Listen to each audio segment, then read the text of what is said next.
NEET छात्रा मौत मामले में एसआईटी और सीआईडी की जांच जो है वो चल रही है। सूत्रों से बड़ी जानकारियां सामने आई हैं।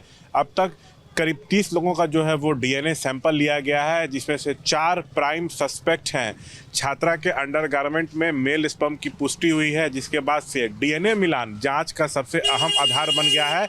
हम पटना में उसी शंभू हॉस्टल के ठीक बाहर खड़े हैं, जिसमें छात्रा जो है वो रहती थी। कैमरा पर्सन निरंजन जो है वो आपको यहाँ की तस्वीरें दिखा रहा है। बता दें, स्पर्म के डीएनए को सभी संदिग्ध लोगों के डीएनए से जो है वो मैच किया जाएगा। माना जा रहा है कि डीएनए रिपोर्ट से मामले में बड़ी सफलता मिलेगी और दोषियों की पहचान करने में मदद मिलेगी। छात्रा के अंडरगारमेंट में जो मेल स्पर्म पाया गया है, उस स्पर्म के नमूनों से जांच में संकेत मिले हैं कि यह किसी 18 साल से 22 साल के युवक का हो सकता है, या कोई करीबी या इसी शंभू हॉस्टल से जुड़ा हो सकता है।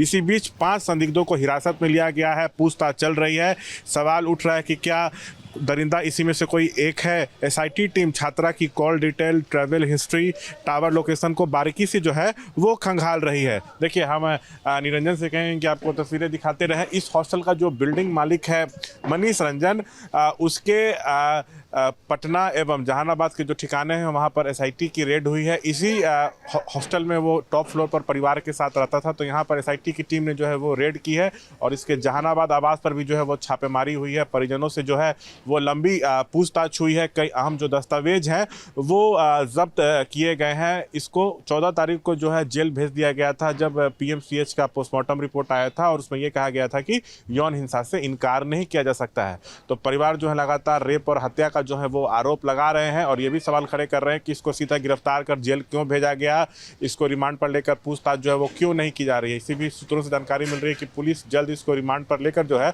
वो पूछताछ कर सकती है। ब्योर जेल में इसका भी जो है वो डीएनए सैंपल जो है लिया गया है। इसके बेटे का भी जो है वो सैंपल लिया गया है। लगातार हम आपको यहाँ हॉस्टल की तस्वीरें दिखा रहे हैं। सबसे बड़ा सवाल यही है कि आखिर छात्रा की जो मौत है वो कैसे हुई है। जो पीएमसीएच का पोस्टमार्टम रिपोर्ट आया था सेकेंड ओपिनियन के लिए, उसको पटना एम्स जो है वो भेजा गया है और वहाँ के रिपोर्ट आने का जो है वो इंतजार हो रहा है। ये जो मनीष रंजन है यहाँ का बिल्डिंग मालिक, ये शुरू से जो है वो शक के घेरे में है। इस पर सेक्स रैकेट चलाने के भी जो है वो आरोप लगे हैं। कैमरा पर्सन निरंजन के साथ शशांक कुमार, एबीपी न्यूज़, पटना।